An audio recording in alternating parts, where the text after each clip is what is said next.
Assalamualaikum warahmatullahi wabarakatuh. Alhamdulillahirabbil alamin. Senantiasa kita panjatkan rasa syukur kita kepada Allah Subhanahu wa taala karena atas limpahan rahmat, nikmat dan hidayahnya sehingga sampai saat ini kita diberi kekuatan, diberi kesehatan, diberi umur panjang, diberi nafas dalam keadaan sehat walafiat sehingga kita dapat mengikuti masa kegiatan masa ta'aruf siswa madrasah atau maksama khususnya untuk siswa baru MTS Negeri 1 Madiun tahun pelajaran 2001-2022 yang dilaksanakan secara daring, yaitu dalam jaringan atau secara jarak jauh.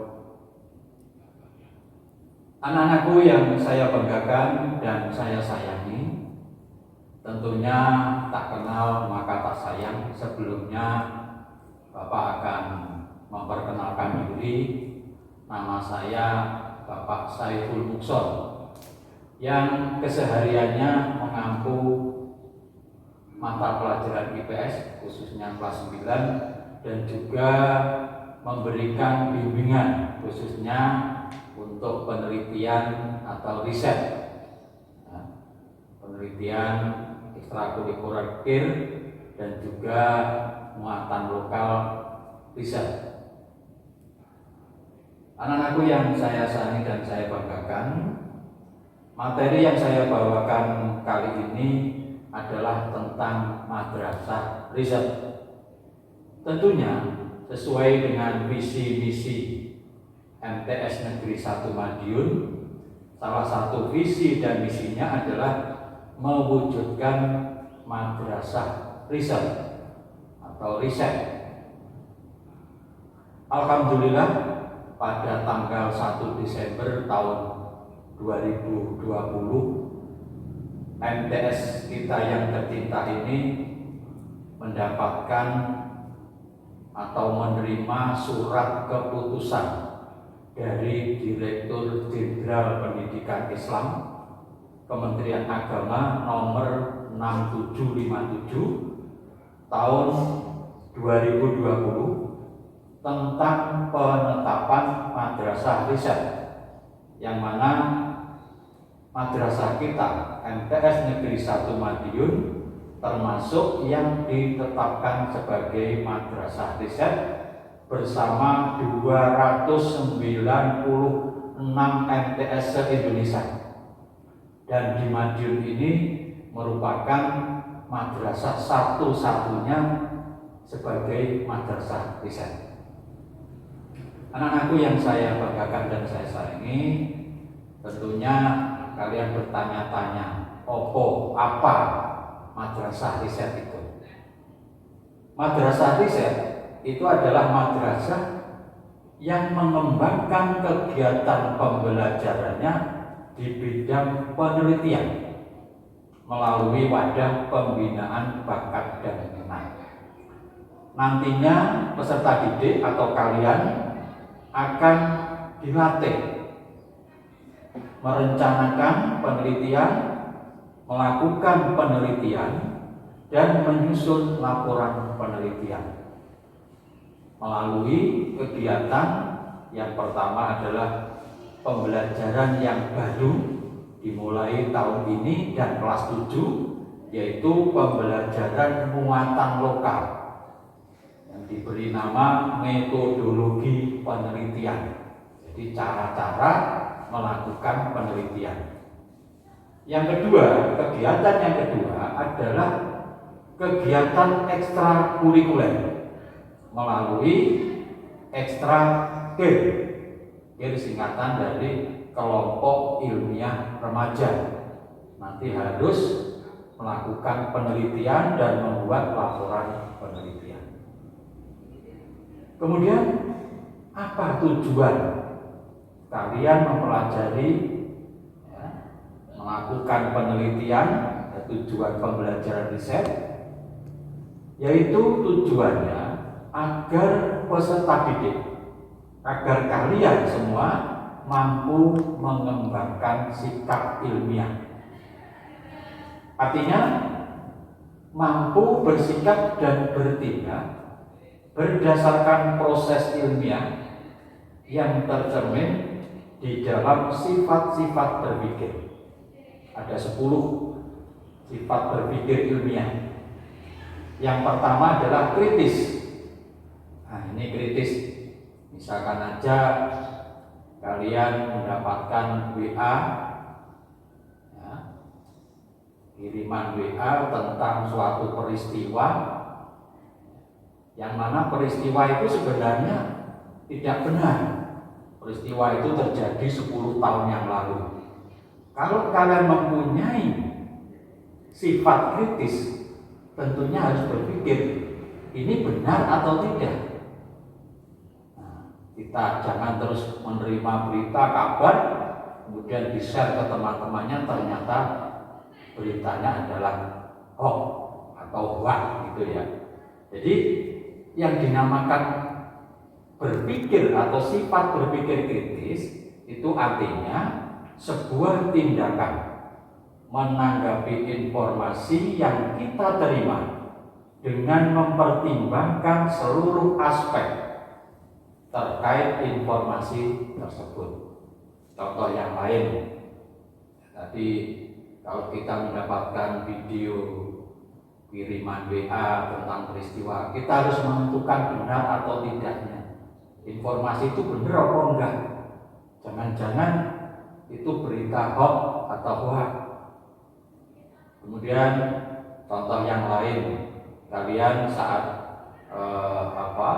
kalian senang mendengarkan sebuah lagu atau video tentang lagu-lagu dari luar negeri. Kemudian di situ ada gambar-gambar yang tidak senonoh. Nah, kalian harus kritis. Ya. Mungkin menjelaskan kepada teman-temannya atau mengajak kepada teman-temannya untuk menjauhi lagu itu, cari lagu yang lain. Contoh yang lain, misalkan kalian jumpai di rumah sakit atau pelayanan masyarakat, di mana petugasnya itu dalam melayani kurang baik. Kalian bisa berpikir kritis, kalian bisa melaporkan kepada yang berwenang, ya, untuk mengoreksinya. Kalau misalkan di sekitar kita itu warganya kurang sadar dalam membuang sampah, nah ini kamu kritisi juga, kamu kritik dan aspirasi pada suatu pertemuan, mengajak kepada masyarakat. Ini berarti orang yang mempunyai jiwa kritis. Selanjutnya, sikap ilmiah nomor 2 adalah sistematis. Jadi sistematis adalah suatu bentuk usaha untuk menguraikan serta merumuskan sesuatu hal dalam konteks hubungan yang logis serta teratur sehingga membentuk sistem secara menyeluruh, utuh dan terpadu yang mampu menjelaskan berbagai rangkaian sebab akibat yang terkait suatu objek tertentu. Atau kata lainnya yang lebih pendek adalah berpikir serta berbuat yang bersistem. Jadi urut, runtut, dan tidak tumpang tindih. Itu kalau definisi saya ringkas itu seperti itu. Jadi berpikir serta berbuat yang bersistem. Seperti apa? Contoh, ada kebakaran. Di situ ada orang yang panik, bingung, menangis. Bahkan ada yang menyelamatkan barangnya dulu. Nah, di sini kalau kalian yang mempunyai jiwa yang sistematis, yang pertama adalah kita tenang dulu. Tenang dalam arti bukan diam, cepat-cepat menghubungi pemadam kebakaran. Itu satu. Yang kedua, menyelamatkan jiwa anggota keluarga atau orang-orang yang di situ mengalami kebakaran. Diselamatkan dulu. Yang ketiga, baru barang-barangnya. Jangan terbalik. Sudah tidak ada korbannya, baru jangan barangnya diselamatkan, manusianya tidak diselamatkan dulu. Ini. Jadi ini sistematis. Kalau kita tidak terbiasa, mungkin barangnya dulu selamatkan. Ini contoh. Ya. Anak-anakku yang saya sayangi dan saya banggakan. Kemudian sikap ilmiah yang ketiga itu adalah rasional. Rasional itu ya masuk akal. Jadi sikap yang dilakukan berdasarkan pikiran dan pertimbangan logis dan cocok dengan akal sehat manusia. Banyak ini di lingkungan kita suatu sikap yang kadang-kadang tidak masuk akal, itu pun diikuti. Padahal kalau kalian sebagai orang atau anak yang berpendidikan, berpikiran ilmiah, itu harus kalian telah dulu masuk akal enggak? Ya, misalkan aja, ini contoh yang masuk akal dan tidak. Yang masuk akal, orang ingin kaya, kemudian dia usaha membuka warung bakso, masuk akal. Tapi ada orang ingin kaya menggandakan uang, itu namanya enggak masuk akal. Ini jadi namanya kalau tindakan kebalikannya itu namanya irasional. Misalkan sakit, pergi ke dukun minta jampi-jampi, ingin menjadi pendekar yang ulung, pesilat yang ulung, tidak mau latihan tetapi minta jimat gurunya, itu nggak masuk akal. Gimana menjadi pendekar yang tangguh? Ya berlatih, yang giat. Ingin menjadi lulusan terbaik, ya belajar dengan sungguh-sungguh dan keras. Itu masuk akal. Kalau ya kebalikannya namanya irasional, tidak masuk akal. Sikap ilmiah yang keempat yaitu objektif. Objektif adalah pemikiran atau sebuah pernyataan yang berdasarkan fakta tanpa melibatkan pendapat pribadi. Contoh, informasi objektif tentang bencana banjir yang melanda di suatu tempat, di mana terdapat ratusan orang meninggal. Kadang ada suatu berita, peristiwa itu dibesar-besarkan. Ya, sebenarnya peristiwanya itu tidak seberapa, tapi gede-gede ditambah-tambahin. Itu namanya nggak objektif. Ya, jadi orang yang mempunyai pikiran ilmiah harus objektif, apa adanya, tidak ditambahi, tidak dikurangi, tidak dibesar-besarkan. Jadi sesuai kenyataan yang ada atau fakta. Itulah orang yang dikatakan mempunyai pikiran ilmiah, berpikir ilmiah. Misal dalam penelitian, nanti kalian harus mencari data yang harus kalian dapatkan secara objektif, tidak boleh dikarang. Ya, misalkan wawancara, ya wawancara betul, isinya wawancara yaitu dilaporkan. Misalkan penelitian tentang sains, ya diamati apa yang terjadi itu, tidak boleh dikarang. Itu antara lain contoh tentang sikap ilmiah yang objektif. Anak-anakku yang saya banggakan, sikap ilmiah yang kelima adalah jujur. Ini jujur. Jadi belajar riset, penelitian itu menanamkan jiwa kejujuran, yaitu menyampaikan fakta dengan benar, berupaya mendapatkan sesuatu dengan cara yang benar. Dengan bentuk perilaku jujur, yaitu menyampaikan kebenaran dan bertindak fair atau adil. Jadi kalau menyatakan hasil penelitian sesuai dengan penelitian yang telah dilakukan, tidak menentangkan penelitian orang lain. Jika hasilnya A, ya dilaporkan A. Jadi jujur di situ, tidak boleh ngarang, tidak boleh menipu. Ini, jadi itulah orang yang mempunyai pikiran ilmiah. Yang keenam, berani. Nah, berani, contoh kalau di kelas, berani bertanya, berani menjawab, berani mengungkapkan pendapat, bisa mempresentasikan hasil penelitian, nah itulah berani. Dalam penelitian, berani melakukan wawancara juga termasuk yang menyebarkan angket, melakukan percobaan dengan alat-alat tertentu, itu termasuk punya keberanian. Sikap ilmiah yang berikutnya, yang ketujuh adalah terbuka. Jadi hasil penelitian kalian nanti harus dipublikasikan. Jadi masyarakat harus tahu, semua tingkat masyarakat ingin tahu. Nah, jadi ini yang namanya terbuka. Kemudian yang kedelapan adalah toleransi. Ini penting sekali, toleransi, menghargai pendapat mengenai pemikiran orang lain yang berbeda dengan kita, serta saling tolong-menolong sesama manusia tanpa memandang suku, ras, agama, dan antar golongan. Jadi dan nanti kerjasama sebuah tim, ya, tolong-menolong dengan temannya, ya, saling membantu, biarpun temannya itu ya kulitnya hitam, ya tetap kita bantu, apapun ya ras sukunya, itu harus kita saling tolong-menolong. Kemudian yang ke-9 dan ke-10 ini saling berketerkaitan, sikap kreatif dan inovatif. Apa itu kreatif?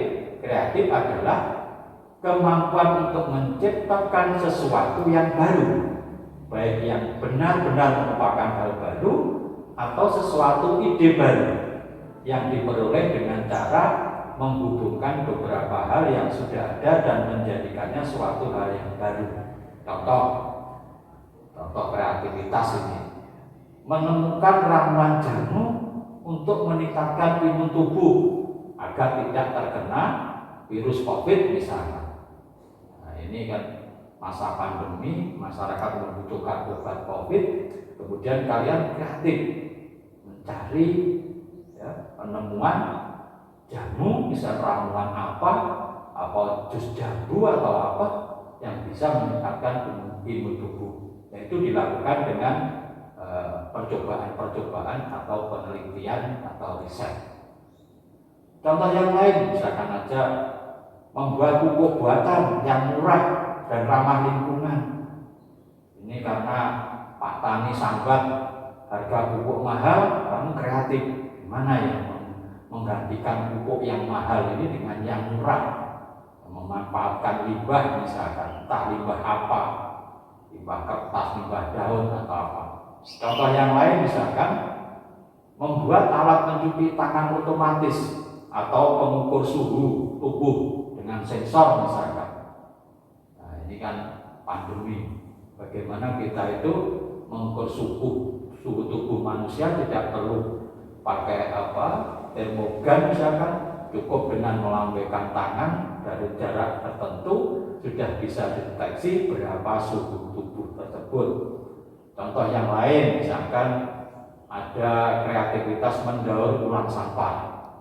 Ya silakan kalian kreativitas, cari mana yang bisa baik bagi masyarakat. Yang terakhir tadi adalah inovatif.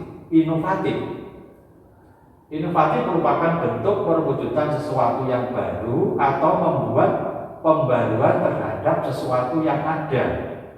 Jadi inovatif itu adalah suatu proses pembaruan dari penggunaan sumber-sumber alam, energi, dan modal.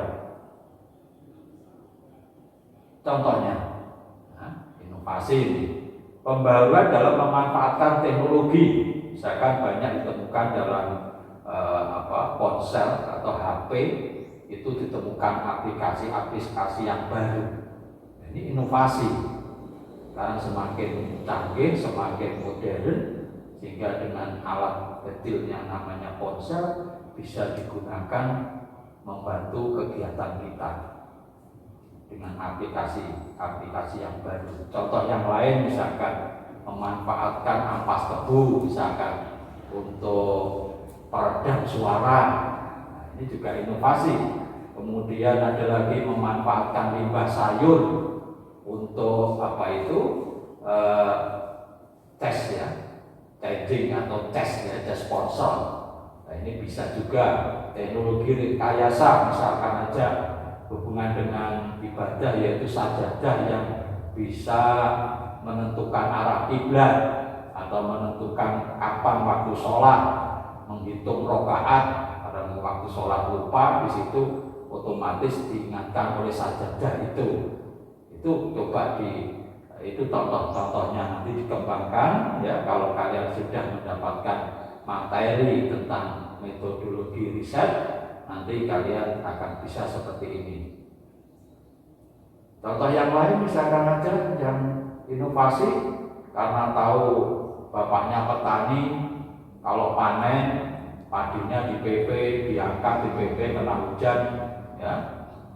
Karena bisa membuat alat bagaimana mengatur suhu gabah di suatu ruangan sehingga tidak perlu dijemur matahari, sudah bisa.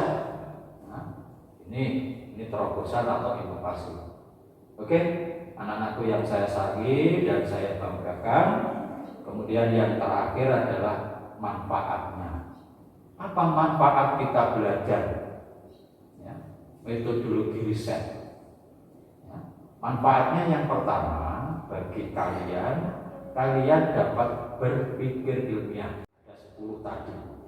Paling tidak kalian menjadi orang yang berpendidikan, orang yang berilmiah. Jadi kalau ditanya itu bukti faktanya ada, datanya komplit, ojo ditakoi. Ditanya kok saya katanya, nah, itu namanya enggak bertanggung jawab. Jadi faktanya lemah. Jadi kalau kita ditanya dan datanya itu betul-betul valid, yaitu orang yang berpikir ilmiah. Manfaat yang kedua, mengetahui dan mengerti prosedur penelitian.